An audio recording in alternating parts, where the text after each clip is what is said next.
Amén, una bendición estar otra vez aquí con ustedes. Pasé un hermoso día hoy estudiando un poquito en la mañana y después con los jóvenes de la escuela. Gracias por todo el buen trato. El cuartito que está aquí está precioso. Anoche dormí perfecto en la cama. Muy bien, no tenía que compartir una cama con mi esposa. Entonces me acosté en el medio, separé los brazos así, los pies así y me dormí. Así que fue una bendición. Gracias por los snacks, también todo que está ahí ha sido una bendición. Ha sido una bendición conocer a varios de ustedes y poder saludarlos. Es una bendición siempre poder estar aquí con ustedes. Tuve un sueño anoche. Soñé que fui al cielo. Espero que vaya, ¿verdad? Cuando iba en el cielo dije, quiero ver si hay unos hermanos de Carolina del Norte allá en el cielo. Y no encontré encontré algunos. Y primero iba y me encontré al hermano Cáceres. Y me sorprendió, ¿verdad? Que primero que haya llegado, pero después estaba esposado con handcuffs con una mujer, pero bien fea. Y yo dije, hermano Cáceres, ¿qué pasó? Allá en el cielo, allá en la tierra tenía su esposa hermosa de Argentina. Todas las de Argentina son hermosas. Y estaba bien. Y aquí en el cielo, pues, ¿qué pasó? Dijo, es que usted todavía no va al juicio, al tribunal de Cristo. Pero en el tribunal, ahora esto no es doctrina, hermanos, ¿ok? Fue un sueño. Pero en el tribunal de Cristo, según cómo se haya portado uno, el Señor le da una pareja para toda la eternidad.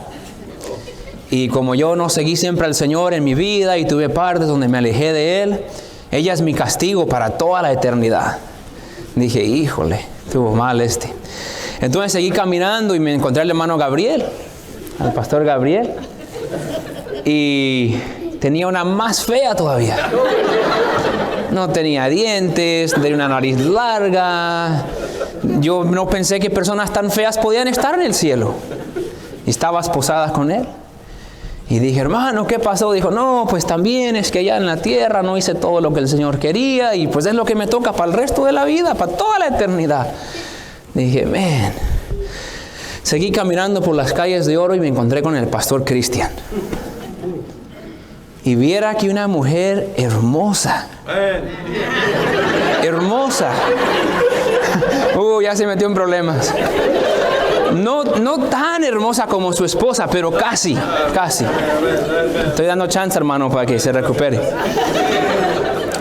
Entonces dije, pues hermano, yo sé que usted fue pastor y pues sirvió al Señor, pero comparado con su papá y en gran contraste, no entiendo cómo se ganó una esposa tan hermosa para toda la eternidad.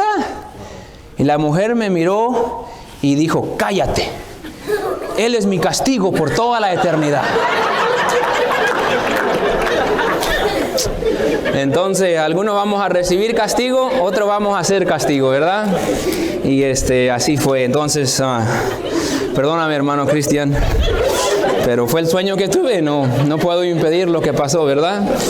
Entonces, fue una bendición. Bueno, estamos esta noche en el libro de Hechos, capítulo 5, si puede ir ahí y tener su Biblia a la mano. No vamos a ir a otros pasajes, pero sí en un momento después de leer vamos a repasar un poquito de Hechos 3 y Hechos 4. Porque verdaderamente lo que está pasando aquí en Hechos 5 es una continuación de algo que ha estado sucediendo desde Hechos capítulo 3. Entonces siempre cuando miramos la Biblia queremos verlo en su contexto y ver exactamente qué está sucediendo ahí. En Hechos 5 vamos a empezar leyendo en el versículo 17. Y después de leer y orar, voy a traerles un poco la luz de lo que ha estado sucediendo. Mientras empezamos a leer, quizás usted no está seguro qué está pasando, pero ahorita repasamos y agarramos algunas cosas. Hechos 5, versículo 17, y vamos a leer bastante aquí hasta el versículo 42. Sígame con su vista y yo lo leo en voz alta. Entonces, levantándose el sumo sacerdote y todos los que estaban con él, esto es la secta de los saduceos, se llenaron de celos, esto es de los apóstoles. Y echaron mano a los apóstoles y los pusieron en la cárcel pública. Mas un ángel del Señor, abriendo de noche las puertas de la cárcel y sacándolos, dijo, id y puestos en pie en el templo, anunciad al pueblo todas las palabras de esta vida. Habiendo oído esto, entraron de mañana en el templo y enseñaban. Entre tanto vinieron el sumo sacerdote y a los que estaban con él y convocaron al concilio y todos los ancianos de los hijos de Israel y enviaron a la cárcel para que fuesen traídos. Pero cuando llegaron los alguaciles no los hallaron en la cárcel. Entonces volvieron y dieron aviso diciendo: por cierto, la cárcel hemos hallado cerrada con toda seguridad y los guardas afuera de pie ante las puertas, mas cuando abrimos a nadie hallamos dentro. Cuando oyeron estas palabras, el sumo sacerdote y el jefe de la guardia del templo y los principales sacerdotes dudaban en qué vendría a parar aquello. Pero viniendo uno les dio esta noticia: he aquí, los varones que pusisteis en la cárcel están en el templo y enseñan al pueblo. Entonces fue el jefe de la guardia con los alguaciles y los trajo sin violencia, porque temían ser apedreados por el pueblo. Ahora paren ahí, nomás quiero decir esto mientras estamos acá. ¿Se acuerdan que Pilato, cuando crucificó a Cristo, él se lavó las manos y él no quería crucificar a Cristo? Él tenía miedo del pueblo. Si él no crucificaba a Cristo, el pueblo se iba a enojar con él. Ahora, por la obra de los apóstoles, ahora los líderes judíos, la escena ha cambiado tanto, que ahora los judíos han sido tan afectados por el evangelio, que ahora también están temiendo al pueblo, pero no están temiendo al pueblo que tienen que perseguir a los cristianos. Ahora es: si persigo a los cristianos, nos van a ver mal el pueblo, porque la obra de Dios estaba creciendo tanto, que ahora temían al pueblo, en que si ellos dañaban a los apóstoles, el pueblo se enojaba contra ellos. Puede ver cómo la obra de esta primera iglesia había afectado tanto en Jerusalén. ¿Sí están conmigo? Había cambiado bastante. Entonces ellos querían hacerle algo a los apóstoles, pero por miedo a los judíos se aguantaron. Entonces siga leyendo. Versículo 27. Cuando los trajeron, los presentaron en el concilio y el sumo sacerdote les preguntó diciendo: ¿no os mandamos estrictamente que no enseñaseis en ese nombre? Y ahora habéis llenado a Jerusalén de vuestra doctrina y queréis echar sobre nosotros la sangre de ese hombre. Respondiendo Pedro y los apóstoles dijeron: es necesario obedecer a Dios antes que a los hombres. El Dios de nuestros padres levantó a Jesús, a quien vosotros matasteis colgándole en un madero. A este Dios ha exaltado con su diestra por príncipe y salvador, para dar a Israel arrepentimiento y perdón de pecados. Y nosotros somos testigos suyos de estas cosas, y también el Espíritu Santo, el cual ha dado Dios a los que le obedecen. Ellos, oyendo esto, se enfurecían y querían matarlos. Entonces, levantándose en el concilio un fariseo llamado Gamaliel, doctor de la ley, venerado de todo el pueblo, mandó que sacasen fuera por un momento a los apóstoles. Y luego dijo: varones israelitas, mirad por vosotros qué hacéis en hacer respeto a estos hombres. Porque antes de estos días se levantó Teudas, diciendo que era alguien. A este se unió un número como de 400 hombres. Pero él fue muerto y todos los que le obedecían fueron dispersados y reducidos a nada. Después de este se levantó Judas el Galileo en los días del censo y llevó en pos de sí a mucho pueblo. Pereció también él y todos los que le obedecían fueron dispersados. Y ahora os digo: apartaos de estos hombres y dejadlos. Porque si este consejo o esta obra es de los hombres, se desvanecerá. Mas si es de Dios, no la podréis destruir. No seáis tal vez hallados luchando contra Dios. Y convinieron con él, y llamando a los apóstoles, después de azotarlos, les intimaron que no hablasen en el nombre de Jesús, y los pusieron en libertad. Y ellos salieron de la presencia del concilio gozosos de haber sido tenidos por digno de padecer afrenta por causa del nombre. Y todos los días en el templo y por las casas no cesaban de enseñar y predicar a Jesucristo. Tenemos un hermoso pasaje aquí de la valentía y el denuedo de Pedro y de Juan. Y quiero animarlo esta noche. El título del mensaje simplemente es esto: siga siguiendo a Cristo. Siga siguiendo a Cristo. Vamos a orar y pedir la bendición del Señor. Gracias, Señor, le damos por el tiempo que tenemos aquí. Gracias por su palabra. Nosotros sabemos que cada vez que entramos por estas puertas y nos congregamos en tu nombre, Usted está en presencia de nosotros y usted desea hablarnos, desea transformarnos, desea usarnos. Y Señor, pido que nos ayude esta noche a dar atención a tu palabra, que no hay nada que nos distraiga. El que esté cansado, Señor, pido que lo despierte. El que esté pensando en otras cosas, el que esté desanimado, el que esté distraído. Señor, pido que cada uno podamos tener nuestro corazón abierto, nuestro oído atento para recibir no lo que yo tengo, Señor, pero lo que usted tiene para nosotros, que podamos ser edificados por tu palabra. En nombre de Jesús se lo pedimos todo. Amén. En estos primeros capítulos de Hechos, empezamos a ver el comienzo de la persecución de los cristianos. Y la verdad que los primeros siglos los cristianos sufrieron gran persecución por causa del nombre de Cristo. Algunos fueron echados a los animales, algunos fueron crucificados, otros fueron quemados vivos, otros fueron usados como antorchas. Los prendían a ellos mismos y los usaban como antorchas para iluminar hasta que su cuerpo literalmente se quemaba. Otros fueron llevados como esclavos, como presos. Fueron realmente perseguidos. Pero la realidad es que esta persecución solamente aumentó la cantidad de discípulos. Y lo que el diablo estaba tratando de hacer para apagar la iglesia y para exterminar con la iglesia, verdaderamente causó un avivamiento en la iglesia. Y Dios empezó a bendecir la fidelidad de los hermanos y la constancia de los hermanos y el hecho de que ellos seguían a través de la persecución, que los números estaban aumentando en gran número.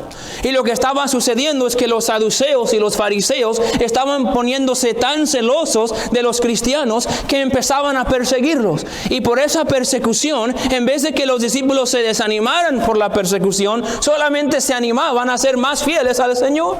Amén. Entonces, a través de los años, el diablo ha decidido en nuestro tiempo cambiar de estrategia. Y aunque hay partes del mundo donde el cristiano todavía es perseguido, en muchas maneras el diablo ha visto que le conviene dejar al cristiano vivir. Porque en muchas maneras él ha afectado la vida de los cristianos, tanto de que los cristianos ya no son tan efectivos. Ahora él usa, en vez de usar la persecución, él los inunda con su egoísmo, con su vanidad, con su avaricia, con su apatía, con su carnalidad, con la mundanalidad, tanto que ahora el cristiano está tan preocupado con su propia vida y con conformarse a este mundo y con tener más en este mundo, que al diablo literalmente no tiene que matarlos, porque muchos cristianos están inútiles aún estando vivos y hacen más daño al nombre de Cristo por su mal testimonio y por lo que presenta una vida tan fácil de cristiano que no está entregado al Señor, que la estrategia del diablo en nuestro siglo está trabajando mejor que la estrategia de persecución en el primer siglo.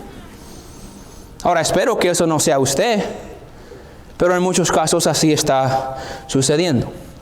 Ahora, si va conmigo a capítulo 3, aquí es donde comienza verdaderamente la persecución de los discípulos. Y lo que sucede ahí en el capítulo 3, y vamos a leer unos versículos en un momento, así que nomás esté listo, pero en capítulo 3, al principio del capítulo, Pedro y Juan suben al templo y ahí hay un hombre cojo. Y él está pidiendo limosna, y ahí es el pasaje famoso donde Pedro le dice que él no tiene oro ni tiene plata, pero en el nombre de Jesucristo levántate y anda. Y este hombre cojo que se había sentado a la puerta llamada La Hermosa por tantos años pidiendo dinero, todos los judíos sabían que él no podía caminar. Él se levanta y empieza a andar en el medio del templo. Era el tiempo en la tarde donde el templo estaba más lleno de gente. Entonces la gente, cuando vio todo esto que había sucedido, ya habían oído algunos de milagros de Jesús y quizás algunos habían visto los milagros de Jesús, pero ahora estos hombres que proclaman ser los seguidores de Jesús han hecho un milagro, y este hombre cojo, que todos sabían que era cojo, se levanta y empieza a andar y a alabar el nombre de Dios. Entonces toda la gente que está en el templo están atónitos y no pueden creer lo que pasa. Entonces en el versículo 11, ellos toman a Pedro y Juan y ellos lo juntan con este hombre y empiezan a preguntarle de lo que está pasando. Entonces Pedro lo ve como una oportunidad de predicar. Entonces en el versículo 13, mira lo que Pedro empieza a decir ahí en 3:13. Le dice: el Dios de Abraham, de Isaac y de Jacob, el Dios de nuestros padres, ha glorificado a su Hijo Jesús, a quien vosotros entregasteis y negasteis delante de Pilato, cuando éste había resuelto por tenerle en libertad. Mas vosotros negasteis al santo y al justo, y pedisteis que se os diese un homicida, y matasteis al autor de la vida, a quien Dios ha resucitado de los muertos, de lo cual nosotros somos testigos. Entonces Pedro mira a los judíos y les apunta el dedo en la cara y dicen: el Cristo vivo vino, el autor de la vida vino, y ustedes judíos lo rechazaron, pidieron su muerte, pidieron que Pilato soltara a un homicida, y ustedes judíos mataron a Cristo. Se la presentó bien directo. Y él les presentó lo que había pasado. Entonces ahí él sigue predicando con ellos. En el versículo 19 les ruega que se arrepientan y que se conviertan de su pecado. Y la gente se ha juntado en tan gran multitud escuchando el mensaje de Pedro, que los líderes judíos vienen. Porque cuando había una multitud, ellos eran bien celosos. Entonces, si algo está pasando, ellos tienen que venir a ver qué está pasando. Y cuando ellos llegan y ven esta multitud, empiezan a preguntar, y ellos mismos ven al cojo que anda. Entonces ahora ellos en el capítulo 4 toman a Pedro y a Juan y los echan en la cárcel. Miren en el versículo 3 de capítulo 4. Y les echaron mano y los pusieron en la cárcel hasta el día siguiente, porque era ya tarde. No había tiempo de juntarse con ellos y de hablar. Entonces los judíos, síganme, los líderes judíos toman a Pedro y a Juan, los ponen en la cárcel por la noche, y al día siguiente ellos van a hablar con ellos. Ahora en el versículo 4, mira el resultado de lo que pasó en capítulo 3.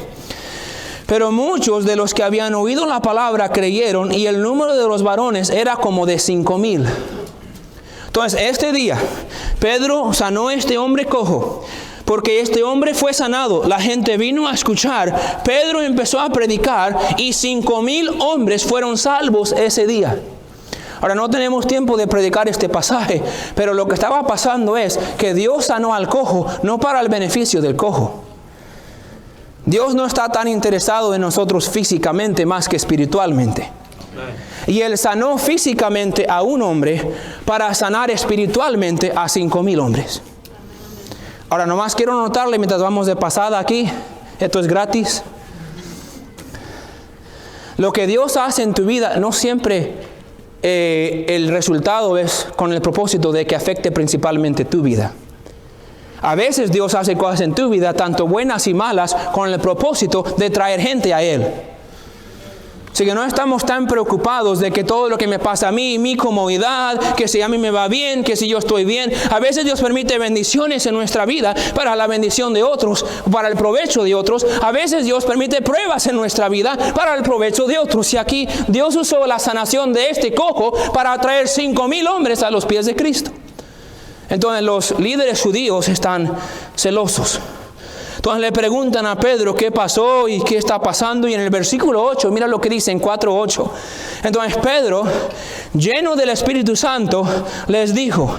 Y ahora Pedro va a predicar otra vez casi el mismo mensaje que le predicó a la gente, se lo va a predicar a los líderes judíos. Dice que lleno del Espíritu Santo predicó, porque ninguno de nosotros sin el poder del Espíritu Santo tenemos nada que decir. Y lleno del Espíritu Santo empezó a predicar. Y le dice a los líderes judíos que ellos habían crucificado a Cristo. Miren en el versículo 10. Dice: sea notorio a todos vosotros y a todo el pueblo de Israel que en el nombre de Jesucristo de Nazaret, a quien vosotros crucificasteis y a quien Dios resucitó de los muertos, por él, este hombre está en vuestra presencia sano. Entonces ellos le dicen, ¿cómo fue sanado? Él dice, mira, él fue sanado por medio de Cristo, quien ustedes crucificaron. Pedro no le molestaba decirle lo que ellos habían hecho. El que ustedes crucificaron le ha dado vida a este hombre. Entonces lo que pasa en el versículo 18 al 21 es que ellos juntan a Pedro y Juan y los amenazan de que dejen de predicar de Cristo. Miren el versículo 18. Y llamándoles, les intimaron que en ninguna manera hablasen ni enseñasen en el nombre de Jesús. Mas Pedro y Juan respondieron diciéndoles: juzgad si es justo delante de Dios, obedeced a vosotros antes que a Dios, porque no podemos dejar de decir lo que hemos visto y oído. Ellos entonces les amenazaron y les soltaron, no hallando ningún modo de castigarlos por causa del pueblo, porque todos glorificaban a Dios por lo que había hecho. Entonces ellos están predicando, vienen y dicen: no pueden predicar ya. Pedro dice: perdóname, pero nosotros no vamos a desobedecer a Dios para obedecerte a ti. Vamos a seguir predicando. Y se van de su presencia. Ahora, lo que sucede después es que ellos les van al pueblo. Al final del capítulo 4 le dicen al pueblo: ¿sabe qué? Nos han dicho que ya no podemos predicar. Los líderes judíos nos amenazaron que si seguimos predicando se va a poner feo. Pasamos una noche en la cárcel. La cosa se está poniendo difícil. Tenemos que hacer algo. La gente ora. Y al final, ahí en el versículo 31, ellos hablan con denuedo y salen otra vez. Y siguen haciendo lo mismo de antes. Siguen predicando. Pero el celos solamente se fue aumentando. Y miren en el versículo 12 ahora de capítulo 5, ¿ok? Vamos a llegar al punto en un momento, pero necesito que se quede conmigo. Dice en el versículo 12 de capítulo 5: por la mano de los apóstoles se hacían muchas señales y prodigios en el pueblo, y estaban todos unánimes en el pórtico de Salomón. Y no vamos a seguir leyendo, pero dice que el número de los discípulos aumentaba y todo estaba yendo bien, estaban predicando y Dios estaba bendiciendo. Pero pusieron a Pedro y a Juan en la cárcel otra vez por predicar. Y ahí en el versículo 17, donde leímos en adelante, ellos están en la cárcel y el concilio va a ir a buscarlos. Entonces Pedro y Juan están en la cárcel. En el versículo 18 nos dice que lo pusieron en la cárcel pública. Pero mientras están en la cárcel, viene el ángel de Jehová, habla con Pedro y Juan y le dice exactamente esto. Miren en el versículo 20, les dice: id y puestos en pie en el templo, anunciad al pueblo todas las palabras de esta vida. Ok, paren ahí. Aquí tenemos que empezar ya a captar lo que está pasando, porque va a aplicarnos a nosotros en un ratito. Pedro y Juan habían predicado 2 veces en el templo. Y las 2 veces habían llegado a la cárcel. Ahora están en la cárcel. El ángel de Jehová viene y dice: ¿sabe qué? Los voy a soltar, pero quiero que vuelvan a predicar en el templo. Ahora, usted y yo diríamos: ay, ay, ay. Ya 2 veces hemos predicado en el templo y nos están en la cárcel. Y ahora nos saca de la cárcel y lo primero que nos dice es que vayamos a predicar al templo. Pero como Pedro y Juan eran más espirituales que nosotros, ellos fueron. Y fueron a predicar en la cárcel. Entonces, mientras ellos van a predicar en la cárcel, se juntan los líderes judíos en el versículo 21 y dice el sumo sacerdote: oye, ¿por qué no van a traer los presos de la cárcel? Tráiganlos aquí porque queremos hablar con ellos. Entonces van a buscarlos en la cárcel y hayan ahí en la cárcel que los guardias están en pie, la puerta de la cárcel está cerrada, todo está bien. El único problema es que Pedro y Juan no están adentro. Ahora no sabemos cómo Dios los sacó, pero sabemos que el Dios de los milagros pudo haberlos sacado como Él quiso sacarlo. Cuando llegamos al cielo le preguntamos a Pedro y Juan cómo salieron. Entonces vuelve el mensajero y dice: oye, Señor, tenemos un problema. Pedro y Juan no están en la cárcel. ¿Cómo que no están en la cárcel? Ahí están los guardias, ahí está todo cerrado. ¿Cómo no se pueden haber escapado? ¿No hicieron canal? No hicieron pozo, no son del Chapo, no hicieron. No quemaron varilla, no quemaron varilla, no se metieron, no se salieron. Todo está perfecto, nomás que ellos no están. Entonces se ponen a pensar: ay, ¿qué va a pasar de esto? ¿Cómo puede haber sido? ¿Dónde estarán? Y en eso entra otro mensajero. Dice: oye, ¿no habían puesto a Pedro y Juan en la cárcel? Pues sí, ¿no los has visto? Pues sí, ahí andan en el templo predicando. Ahora, ellos podían encerrar a los mensajeros en la cárcel, pero ellos no podían impedir que Dios entrara a sacarlos. Ellos podían encerrar a los mensajeros, pero ellos no podían controlar el mensaje que Dios quería que fuera predicado. Entonces están predicando en el templo. Entonces pues ven a traerlos al templo. Entonces se van al templo, lo leímos ya, por causa del pueblo, por miedo del pueblo, no quisieron hacerle ninguna violencia. Entonces lo trajeron en paz ahí a hablar con los sacerdotes, y ahí se juntan a hablar con los sacerdotes. Mira lo que le dice en el versículo 28. Diciendo: no os mandamos estrictamente que no enseñaseis en ese nombre, y ahora habéis llenado a Jerusalén de vuestra doctrina. Mira, están enojados, puedes sentir el enojo, hasta se pusieron colorados los sacerdotes. ¿Cómo puede ser? Ya te hemos dicho 2 veces, ya te encarcelamos, te dijimos que no predicaras a ese nombre y tenemos un problema porque ustedes están llenando toda Jerusalén de la doctrina de ustedes y ellos querían que toda Jerusalén supiera solamente de la doctrina de ellos, que era doctrina falsa. Qué bueno sería que pudieran decir de Charlotte, han llenado nuestra ciudad de su doctrina. Aunque a algunos no les emociona eso, pero está bueno eso.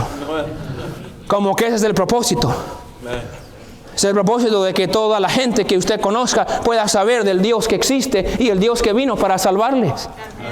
Entonces los sacerdotes están quejándose porque toda la ciudad está siendo afectada por esta doctrina y ellos no querían que pasara y están enojados. Ya no saben qué hacer. Entonces Pedro responde en el versículo 29 y versículo 30 y otra vez le dice, no, nosotros no vamos a desobedecer a Dios para... Bueno, miren el versículo 29, respondiendo Pedro y los apóstoles dijeron, es necesario obedecer a Dios antes que a los hombres. Dijeron, mira, nuestro Dios nos dio un mandamiento, Cristo nos dejó la gran comisión y Él nos dijo que prediquemos el evangelio a toda criatura y perdónanos, no es una falta de respeto, pero vamos a obedecer al Señor antes de obedecer a los hombres. Ahora, algunos usan este pasaje para desobedecer el gobierno. Y no más que estamos aquí de pasada, quizás me voy a meter en problemas, pero me voy a meter en problemas. El gobierno existe para poner leyes. Ay, hermano, ya se me fueron. Esto no es una excusa para desobedecer al gobierno. El gobierno solamente se le puede desobedecer cuando nos está mandando que desobedezcamos a Dios. Si yo tengo que decidir obedecer a Dios o obedecer al gobierno, yo obedezco al Señor. Pero mientras yo estoy viviendo bajo un gobierno, yo obedezco las leyes de ese gobierno. Es lo que un creyente responsable hace. Entonces Pedro aquí y Juan no son unos rebeldes que están en contra del gobierno. Ellos simplemente están a favor de su Salvador. Y van a predicar lo que Él les ha dicho. Entonces al final en el versículo 30 otra vez les dice, el Dios de nuestros padres levantó a Jesús, a quien vosotros matasteis colgándole en un madero. Ahora le recuerdan a estos hombres que eran culpables de matar a Jesús, que ellos mataron a Jesús, pero aunque ellos lo mataron, no lo pudieron mantener muerto y que Dios resucitó a Cristo y sin duda eso estaba molestando y estaba comiéndolos por dentro porque ellos pensaban que por fin se habían deshecho de Jesús, pero Dios levantó a Jesús. Y Pedro otra vez dice, mira, yo sé que ustedes están en contra de Cristo, siempre han estado en contra de Cristo, ustedes crucificaron a Cristo, pero no van a poder, desde ahora les digo, no van a poder vencer a Cristo ni a su mensaje, porque así como lo mataron y Dios lo levantó, Dios nos va a seguir usando a nosotros y el mensaje de Jesús, aunque ustedes no quieran, va a seguir para siempre.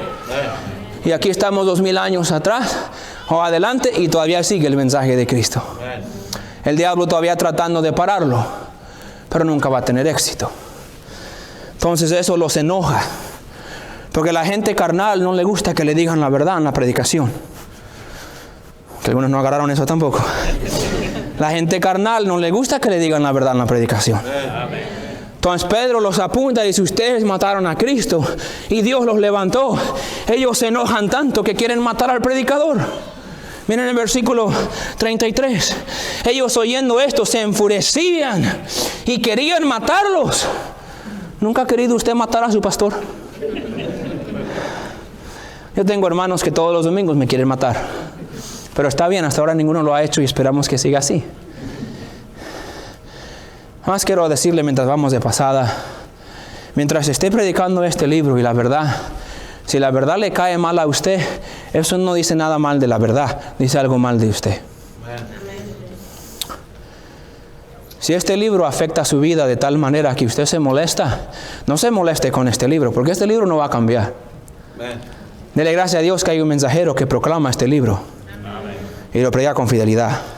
El libro no va a cambiar, el Dios de este libro no va a cambiar, el que tiene que cambiar es usted. Entonces o cambia o se siga molestando. Pero cambiarlo no va a poder. Puede rechazarlo, puede ignorarlo, pero no lo va a poder cambiar. Entonces ellos se enojaron, quieren matarlo.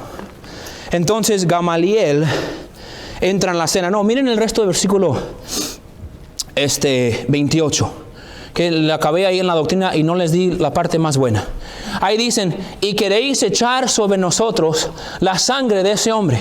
Mira cómo se están excusando. Ustedes quieren echar sobre nosotros la sangre de ese hombre, como que Pedro era el que estaba acusándolos a ellos de haberlos matado. Pero podríamos decir, espérense. Nosotros leímos en Mateo 27, versículo 24 y 25, cuando Pilato se lavó las manos, porque ustedes dijeron, cuando él dijo, inocente soy yo de la sangre de este justo, y Pilato dijo, allá vosotros. Y los líderes judíos, junto con el pueblo, gritaron a gran voz, su sangre sea sobre nosotros y sobre nuestros hijos. Ellos en el momento estaban orgullosos de haber puesto la sangre de Jesús sobre sus hombros.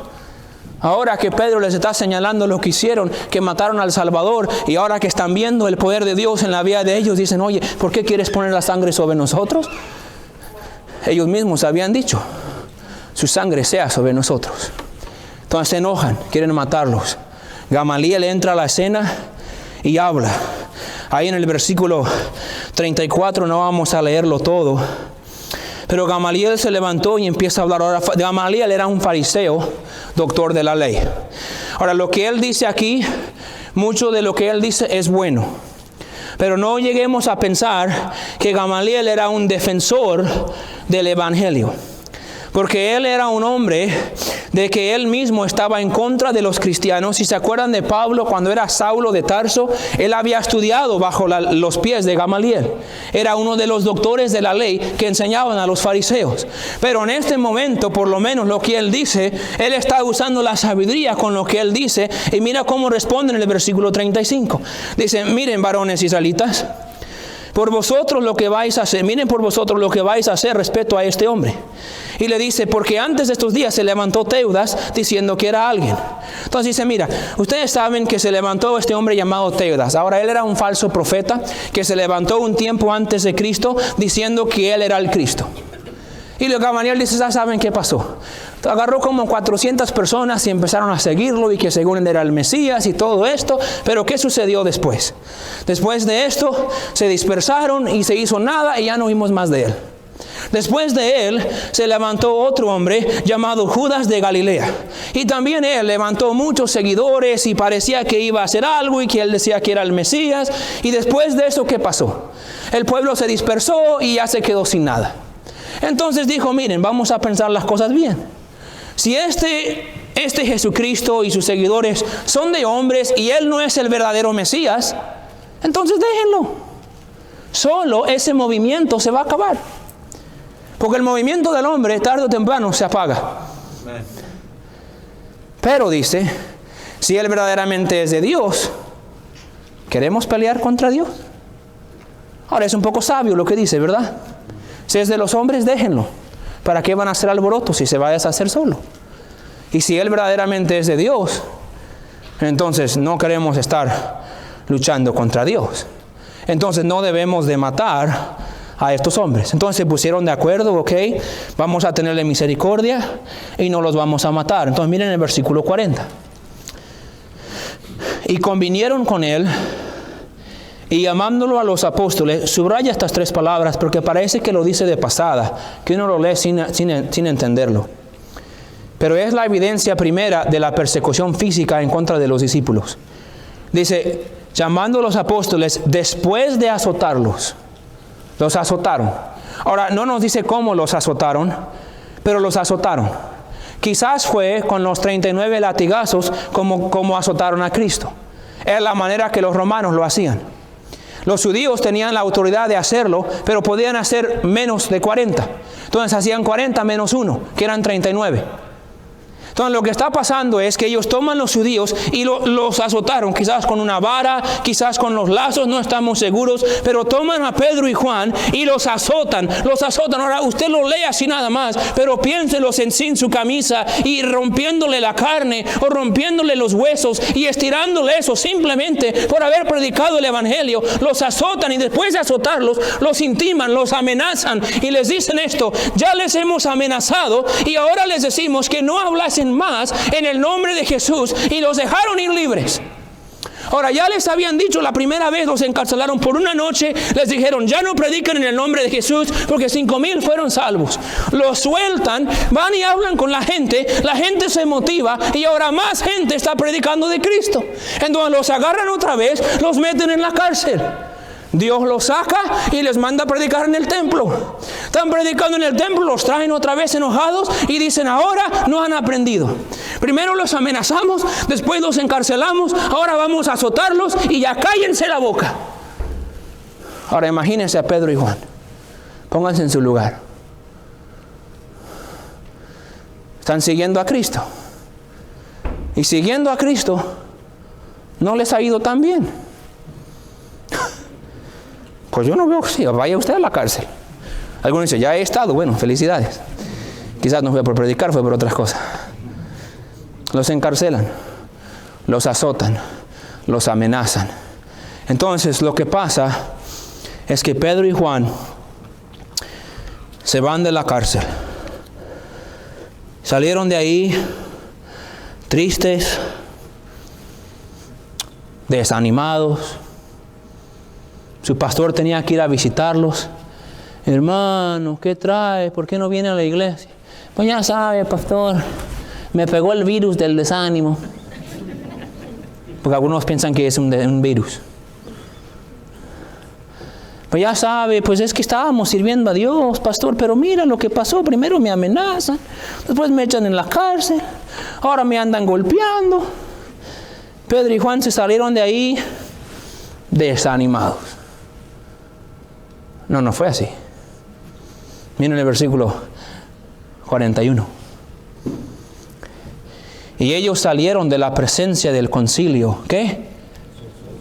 ¿Gozosos? ¿What? ¿Gozosos? Sí. Gozosos, como con sonrisa. Como contentos. Como animados. Animados, pero Pedro, que estaban dormidos, que no saben que los amenazaron, los encarcelaron, ahora los azotan, les dicen que no predican. Ustedes saben que tienen que seguir predicando, porque es lo que Cristo dijo, pero ya saben que se va a poner peor y peor y peor. Pero ellos salen gozosos. ¿Por qué salen gozosos? Mira el resto del versículo: de haber sido tenidos por digno de parecer afrenta por causa del nombre.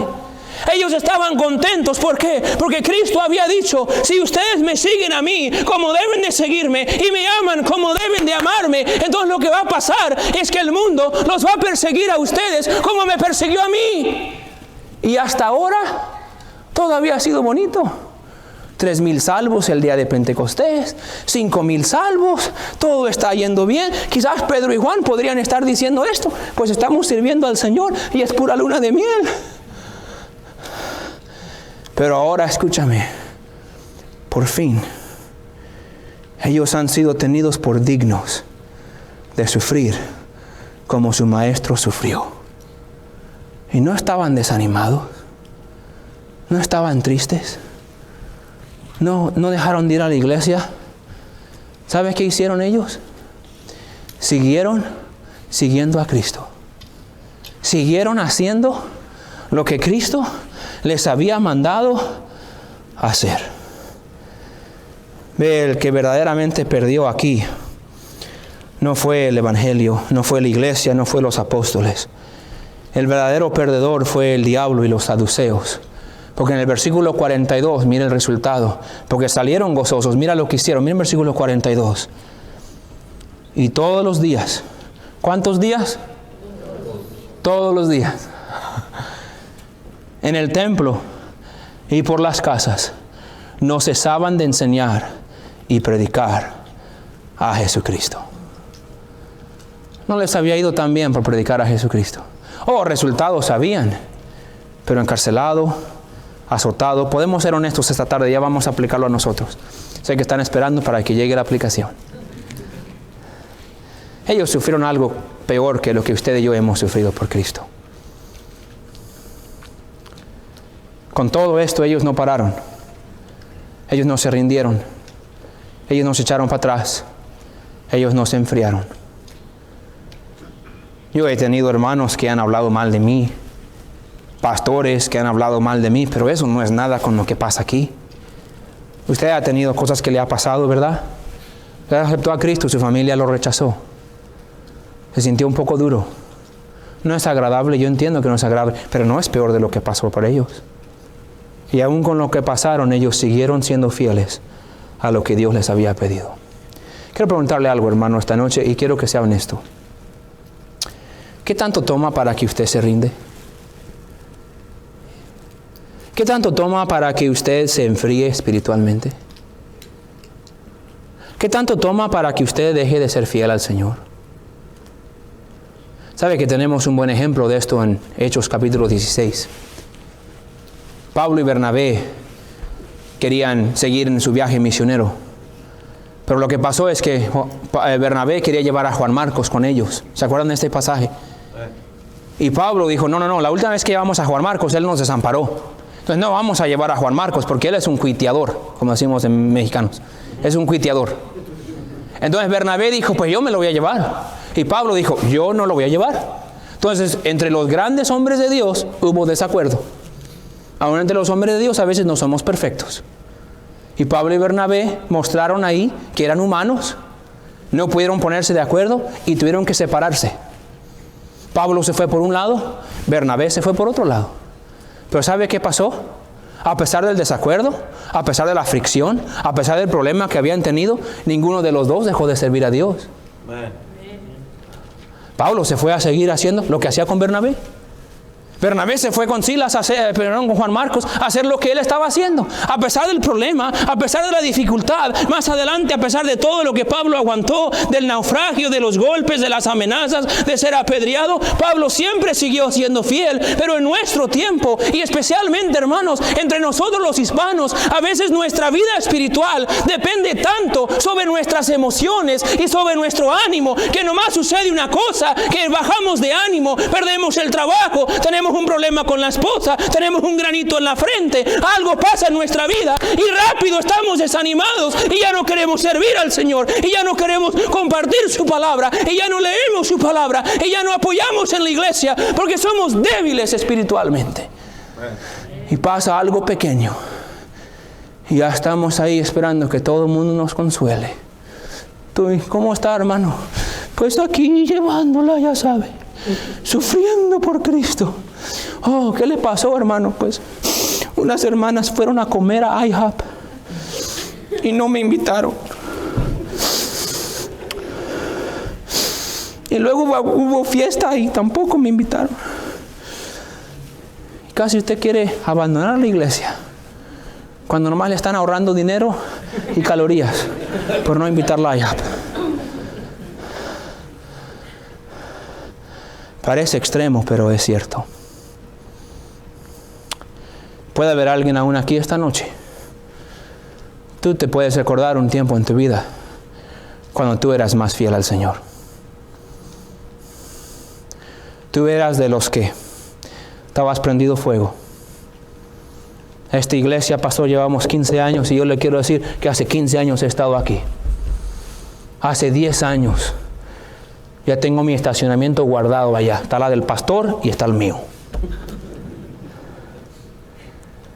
Felicidades, hermano. Pero si usted está haciendo menos de lo que estaba haciendo antes, algo está mal en tu vida. No importa quién eres. Quizás pasó algo, quizás te hicieron algo que realmente fue legítimo.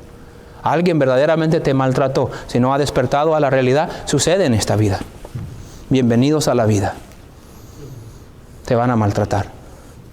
Van a hablar mal. El mundo te va a perseguir. A veces la persecución más dura o la que más duele viene de los hermanos de la iglesia. Pero ¿cómo reacciona usted? Eso no lo controla el hermano. ¿Cómo reacciona usted? Eso no lo controla el pastor. ¿Cómo reacciona usted a lo que pasa? Eso no lo controla su esposa o su esposo o sus hijos o sus papás. Eso depende de usted. Tenemos un hermano en nuestra iglesia hace tiempo. Tiene como 1 año y medio ya. Se enfrió. No sé por qué, pero se enfrió. Era fiel. Cantaba en el coro, en la rondalla. Llegaba a visitar todos los sábados. Y de un día para otro, llega a los servicios, nunca falta, pero no hace nada para el Señor. Digo, hermano, ¿qué le pasó? Dijo, pues, No sé, pastor, ya sabe, pues es el desánimo, no sé. Se me pegó el desánimo. No sé quién me lo pegó, no sé cómo, pero se me pegó. Y él está convencido en su mente que es algo que él no puede controlar. Ahora yo le quiero decir esto, el desánimo no viene de algo que usted no puede impedir. El desánimo viene de una mala reacción a las circunstancias que Dios ha permitido en su vida. Si está de acuerdo o no, no importa, es la verdad. Porque no podemos, es que cuando uno está mal, es que siempre va a pasar. No, usted puede ver hombres en este libro que caminaban con el Señor y ellos tenían miles y miles más de razones para estar desanimados que usted y yo. Podemos ver a David en las cuevas, habiendo sido ungido por Dios para ser el rey de Israel, corriendo por su vida, porque Saúl lo quiere matar y está escondido en las cuevas, escribiendo palabras con una pluma, y no son palabras de desánimo, no son palabras de amargura, son palabras de alabanza para Dios, alabándolo por su grandeza, alabándolo por sus bendiciones. Hermanos, si alguien se iba a desanimar, hubiera sido David. Pero su relación con Dios era más fuerte que sus circunstancias. Pablo y Silas en la cárcel, azotados a la medianoche, cantando, alabando al Señor. Daniel, si no dejas de orar, Daniel, vamos a echarte en el foso de los leones. Ok. Abre las ventanas y ora. Ahora, yo por lo menos hubiera orado con la ventana cerrada. Pero Daniel no era cobarde como yo. Dios estuvo con él. Las circunstancias de su vida no son suficientes para desanimarlo. Lo que lo desanima es su falta de fe, su falta de espiritualidad, su falta de confianza en el Señor en el medio de las circunstancias.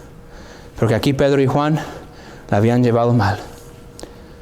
Amenazados, encarcelados, azotados, pero contento, gozoso de haber compartido con Cristo. ¿Sabe por qué no les impidió las amenazas? ¿Sabe por qué no les impidió estar en la cárcel? ¿Sabe por qué los azotes no los pararon? 2 minutos y cerramos. ¿Sabe por qué? Porque eso de las amenazas y la cárcel y los azotes, esas cosas solo afectaban su comodidad física. Ellos no estaban viviendo para comodidad física. Ellos estaban viviendo para servir a Dios. Entonces cualquier amenaza de quitarle la comodidad no les podía afectar. ¿Sabe por qué a usted y yo nos afecta? Podemos ser bien sinceros. Porque aunque somos hijos de Dios, y aunque decimos que lo amamos, y aunque decimos que queremos servirlo, podemos caer en la trampa de que realmente vamos a servir a Dios mientras no me incomode. ¿Y sabe qué le muestra eso? ¿Sabe qué puede aprender usted de su vida cuando eso pasa? Es que usted verdaderamente no está sirviendo a todo costo para servir a Dios. Usted quiere su comodidad.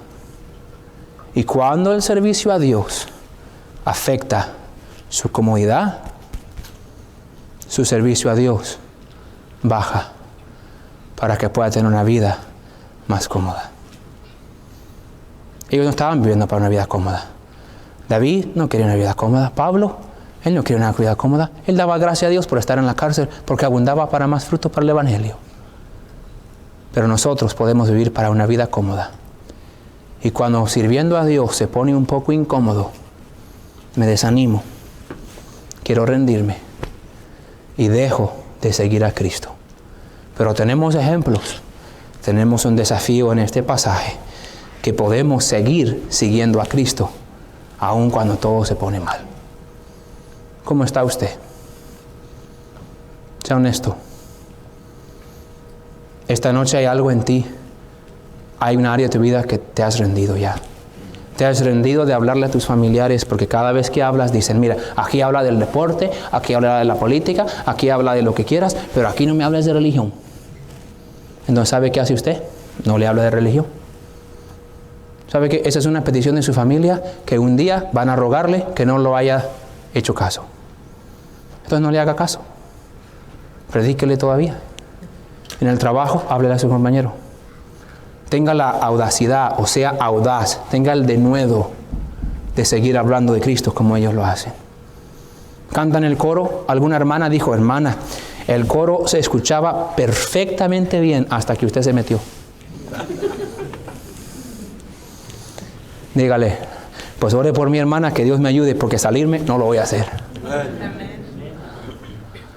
Estaba ayudando en la guardería y yo escuché una hermana que dijo que yo no le cambié el pañal al niño. ¿Cómo que no le cambié el pañal? 3 veces se la cambié al pobre niño. Ya no voy a estar en la guardería. Hermana, ya quíteme de la guardería porque no quiero ayudar. Hermano, usted está aquí para servir al Señor. Usted no puede decir que usted está siguiendo a Cristo si usted no le está sirviendo. Porque seguir a Cristo es servirle. Quizás ha dejado de servirle.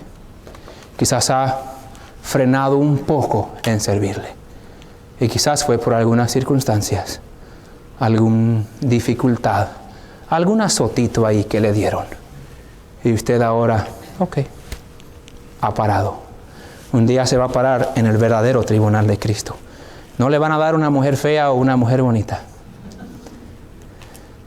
pero le van a dar coronas. O puede ser que le den coronas. Y usted no se la va a poner en la cabeza y caminar por todo el cielo con su corona. ¿Sabe qué va a hacer? Lo va a poner a los pies de Cristo. ¿Sabe por qué? Porque todo ese esfuerzo no fue para tener una corona, fue para Él.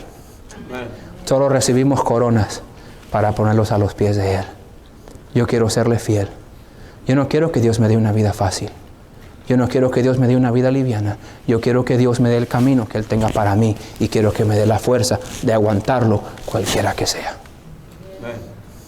Quizás usted necesita levantarse esta tarde y mirar al enemigo o al estorbo en la cara y predicarle como Cristo y ser fiel a seguir siguiendo a Cristo a pesar de la dificultad. Hermanos, si hay un problema con los hispanos, es que somos muy emocionales. Y nuestro ánimo es así. Somos bien fáciles en animarnos. Pero así como nos animamos, se nos desinfla el globo también así. Y nos desanimamos. Esa no es la seña de alguien que está caminando con el Señor. Caminando con Dios a la constancia. Si todo va bien, seguimos sirviéndole. Y si todo va mal, seguimos sirviéndole. Porque no se trata de mi comodidad. Se trata de que Él sea glorificado. Y en este pasaje, capítulo 3, capítulo 4, capítulo 5, el que fue glorificado fue el Padre y el Hijo por la constancia de sus siervos. Yo sé que la vida puede ser difícil a veces. Hay verdaderos problemas y verdaderos ataques. Pero siga siguiendo a Cristo. Pídale al Señor esta noche, quizás ahorita va bien. Y que usted mismo tiene miedo. Dice, ojalá no me pase nada, porque la otra vez que iba bien así me pasó esto y me desanimé. Pídale al Señor, Señor, lo que sea que venga este año. Puedo perder un hijo este año. Puedo perder mi cónyuge este año. Puedo ser atacado gravemente este año. Puedo ser maltratado este año. Yo no sé qué va a pasar, Señor. Pero ayúdame a mí a confiar suficiente en ti, que lo que sea que venga, yo sea fiel. Y con una iglesia llena de hermanos así, ¿sabe qué va a pasar? 15 años más, esta iglesia va a estar mucho mejor de lo que está ahora. Porque no hay hermanos que se desanimaron y se fueron. No hay hermanos que se enojaron con el pastor y se fueron. No hay hermanos que se enojaron con la hermana y se fueron. ¿Por qué? Porque ellos siguieron siguiendo a Cristo. No importaba lo que venía. Que Dios nos ayude a tomar ejemplo de esta constancia y que seamos fieles. Vamos a ponernos de pie. Cristo dijo, el que quiere ser mi discípulo, tome su cruz diariamente y sígame. Dios no comparó el seguirlo con un dulce. Dios no comparó el seguirlo con una nieve o con un pastel. Dios comparó el seguirlo con una cruz. Dijo, el que quiere seguirme, tome su cruz diario y sígueme. Se va a poner difícil en tiempos. Vamos a ser fieles a lo que Él quiere. El pastor Guzmán va a venir y como Él dirija la invitación, confío que usted va a tratar con el Señor. Pedirle la ayuda, pedirle el perdón que Él quiera que trate en su vida.